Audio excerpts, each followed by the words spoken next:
So Donald Trump just announced that Iran's nuclear enrichment facilities no longer exist, and well, it was an attack with this bunker busting or whatever they name bombs that they dropped in 3 facilities of Iran, and he gave a 4-minute speech about this. But still, we have questions. The very question that I had before this announcement is that there was no word of, total obliteration of the facilities in this first post. We have completed our very successful attack on the 3 nuclear sites in Iran, including Fordo, Natanz, and Esfahan. All planes are now outside of Iran airspace. A full payload of bombs was dropped on the primary site, Fordo.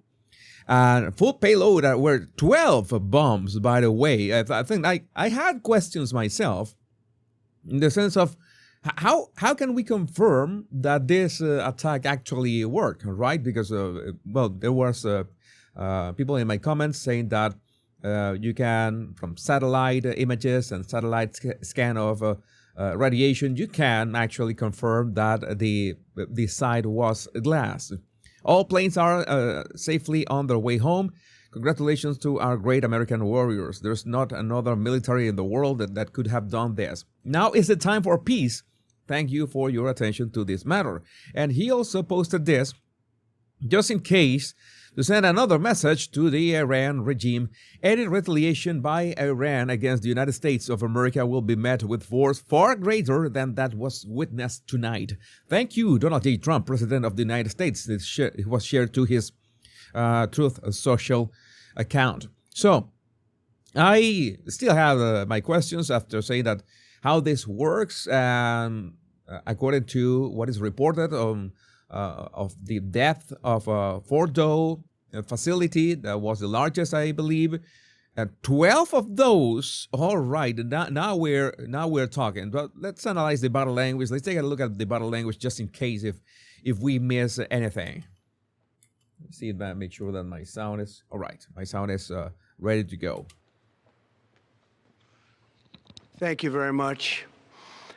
A short time ago, the U.S. military carried out massive precision strikes on the 3 key nuclear facilities in the Iranian regime, Fordo, Natanz, and Esfahan.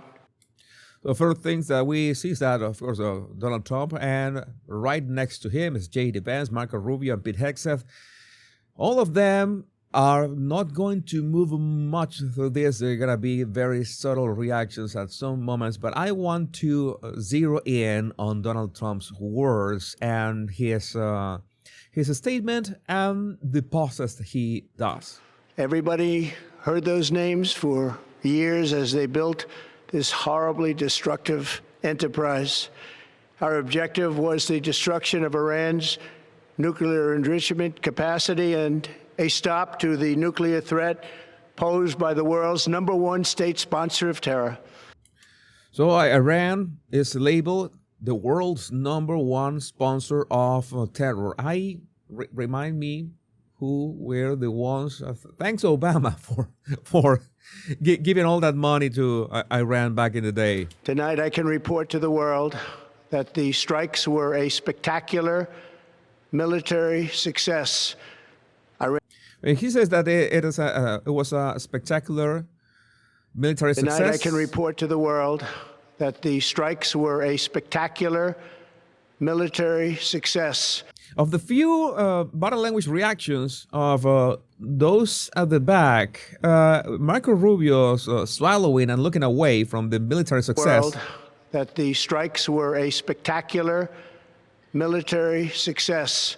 I would say that. Well, let's put a yellow flag in there. Just put a yellow flag in there. No big deal. Iran's key nuclear enrichment facilities have been completely and totally obliterated. This is what I was expecting. This is what I was waiting for. I found it odd. This is a 433. I found it odd that in his original statement he did not use these words. As in, let's make it clear that this thing was glassed, right? But he said that on his speech. Maybe he was waiting to say that in his speech for impact. Iran's key nuclear enrichment facilities have been completely and totally obliterated. I see absolutely no reaction from Vance or Rubio or Hegseth, and Trump hasn't changed his rate of speech or any other signal here. They know that this is the moment that they have to present their maximum composure. No changes here. Iran's key nuclear enrichment facilities have been completely and totally obliterated. Iran, the bully of the Middle East, must now make peace. If they do not, future attacks will be far greater and a lot easier. That a lot easier was very, very Trump and very American. For 40 years, Iran has been saying death to America, death to Israel. They have been killing our people, blowing off their arms, blowing off their legs with roadside bombs. That was their specialty. We lost over 1,000 people, and hundreds of thousands throughout the Middle East and around the world have died as a direct result of their hate. In particular, so many were killed by their general, Qasem Soleimani. Notice that Trump is speaking in terms of the world. This is going to be important in a minute. I decided a long time ago that I would not let this happen. It will not continue. I want to thank and congratulate Prime Minister Bibi Netanyahu. We worked as a team like perhaps no team has ever worked before. Okay, this is the moment that I'm pretty sure you're going to be in the comments having thoughts about, was this necessary? Did I vote for this? And why does he call Netanyahu Bibi? He calls Bibi because they have this close relationship, but I'm pretty sure many people will be uncomfortable as in the term, why do we have to deal with this? Why did we have to, let's say, do this? Well, one of the reasons, one of the technical reasons the United States had to do this is because these bunker busters, the only planes that can carry them are the B-2 bombers, and the only country that has B-2 bombers is the United States. So, well, let's say that the United States is the only ones who could do the job. And we've gone a long way to erasing this horrible threat to Israel. I guess when he mentions specifically, he was talking in terms of the world, and now he's talking in terms of Israel, is because he was mentioning his close ties with Netanyahu to Israel, and now he's speaking about Israel specifically. In a 4-minute speech, inserting Israel in this way, I'm pretty sure many people are going to say, "Oh my God," I'm going to roll their eyes to this. But it's obvious that, of course, the main conflict is or was, I don't know, I think it still is, between Iran and Israel.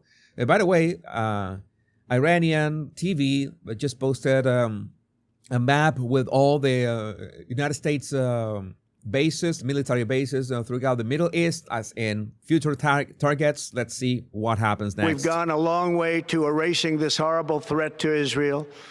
I want to thank the Israeli military for the wonderful job they've done. And most importantly, I want to congratulate the great American patriots who flew those magnificent machines tonight and all of the... There's a very subtle reaction from Pete Hegseth when Trump is congratulating the great Americans piloting those magnificent machines. You see that Hegseth nods. The great American patriots who flew those magnificent machines tonight.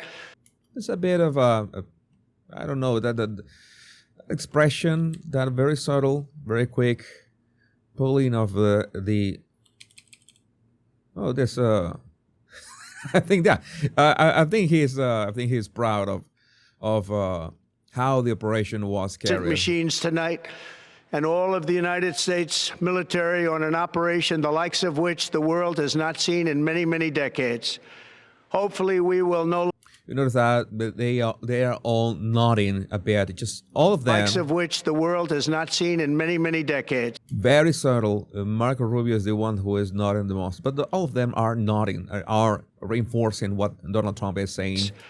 Hopefully, we will no longer need their services in this capacity. I hope that's so. I also want to congratulate the chairman of the Joint Chiefs of Staff, General Dan Raisin Kane. You see that there's also more nodding, especially from Vance and Hegseth, when acknowledging this general. Spectacular general, and all of the brilliant military minds involved in this attack. With all of that. Wait a second. And all of the brilliant military minds involved in. I notice this is nice to spot. Sometimes I'm not going to zoom in that much, but you're going to notice that Rubio takes a deep breath. I told you that it's important to spot that kind of things.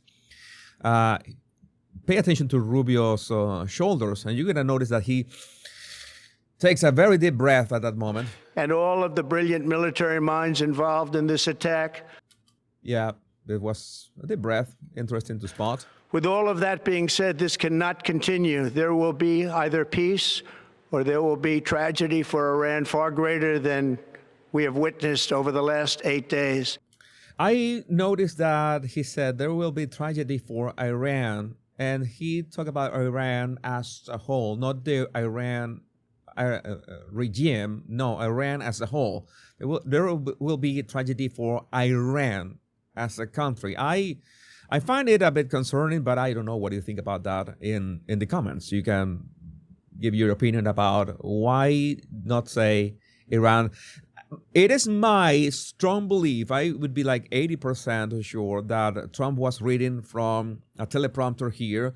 I mean, there's no space for any doubts in here. This kind of statements have to be surgically crafted to give the right message. So it is my belief that he was reading from a teleprompter. So this was deliberate, saying that there will be tragedy for Iran as a whole. A bit concerning, in my opinion. There will be tragedy for Iran far greater than we have witnessed over the last 8 days. Remember, there are many targets left. Tonight's was the most difficult. Oh, wait a second. Remember, there are many targets left. Tonight's was the most difficult of them all, by far, and perhaps the most lethal. But if peace does not come quickly, we will go after those other targets with precision, speed, and skill. There are a couple of things here. Just Pete Hegseth looking to his right, like right there. He was looking to his right. Maybe he was looking at somebody. Then Marco Rubio doing a pacifying gesture, covering his face. Tonight was the most difficult of them, and by far perhaps the most lethal. And that's when Rubio does that.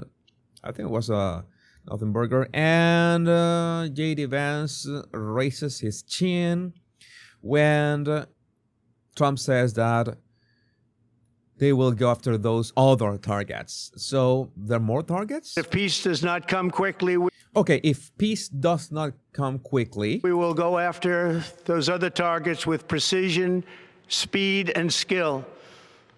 Most of them can be taken out in a matter of minutes. There's no military in the world that could have done what we did tonight, not even close. Again, Trump is trying to downplay the importance of the other targets. It would be really easy. And the thing is, if people would be okay on the United States keep getting involved in this. There's never been a military that could do what took place just a little while ago. Tomorrow, General Kane, Secretary of Defense, Pete Hegseth will have a press conference at 8 a.m. at the Pentagon. And I want to just thank everybody, and in particular, God. I want to just say we love you, God, and we love our great military. Protect them. God bless the Middle East. God bless Israel, and God bless America. Thank you very much. Thank you. Okay, so that was it, and that's what we got. So in terms of how do we know if this really worked? Well, there are two very easy ways. So the first one is the technical part that I don't know. There's satellite imagery that you can tell from satellites. You can measure radiation or something like that. That the attack was essentially successful. Some people are claiming that the uranium The enriched uranium was moved days before the attack. Even so, if you destroy the facilities that they used to enrich this, then it's a huge blow to the Iran regime in terms of how can they enrich more uranium. That was the idea behind this. We have to just take Trump's words at face value, and well, I think the most important or the most relevant way to know this actually happened, it would be the reaction of Iran's regime. If they don't do anything, if they just go quiet, then you know the attack took place and the attack was a real success. And you know that actions and effects and everything, that's what really matters. But I would like to know, what do you think about this in the comments? Remember to like and subscribe. My name is Jesus Enrique Rosas. I'm the Power Pontiac. Much love and bliss.